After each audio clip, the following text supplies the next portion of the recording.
যে আসিয়া নামে ৮ বছরের বাচ্চাটা যে ধর্ষিত হলো, কিভাবে নৃশংসভাবে তাকে অমানবিক নির্যাতন করে তাকে ধর্ষণ করে মানে মেরেই ফেলা হলো।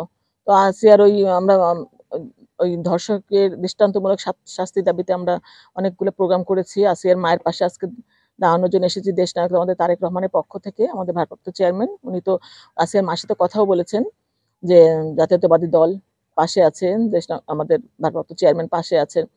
বোন আপনার সমস্ত সুবিধা অসুবিধা আমরা দেখব এবং আইনি সহায়তা দেওয়ার জন্য উনি আইনজীবী নিয়োগও করে দিয়েছেন।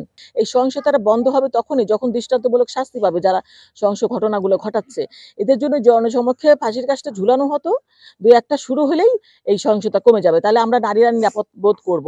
কারণ এখন এই দেশ এমন একটা দেশে বসবাস করছি আমরা, শেখ হাসিনা এমন একটা দেশ সৃষ্টি করে গেছে যে ধর্ষণ করলেই তাকে পুরস্কৃত করা হতো। যেখানে একটা শিশু বাচ্চা থেকে বয়স্ক বৃদ্ধা পর্যন্ত ধর্ষণের শিকার হয়েছে।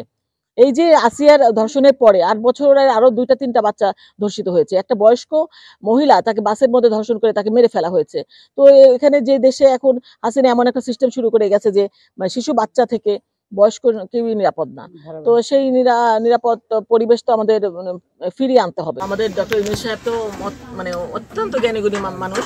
তো তাদেরকে তো সুযোগ দিতে হবে, সময় দিতে হবে এবং তাদেরকে আমাদের প্রত্যেকটা জিনিস তাদেরকে বলে দিতে হবে যে মানে এরকম তাদের যদি সুযোগ আমরা দেই ইনশাল্লাহ ওনারা যদি একটা এই বিচারটা যদি দৃশ্যমান করতে পারেন তাহলে তো অন্যান্য ধর্ষকরাও 10 বার চিন্তা করবে এবং আমি মনে করি তাহলেও আমরা মানে কিছুটা হলেও আমরা নিরাপদ বোধ করব। তো আমি আশা করব অবশ্যই এই সরকার মানে এই সরকার অন্তত নারী নিরাপত্তার ব্যাপারে চিন্তা করবে এবং শিশুদের নিরাপত্তার ব্যাপারেও চিন্তা করবে। শিশু যেখানে নিরাপদ থাকবে না মারাও নিরাপদ থাকবে।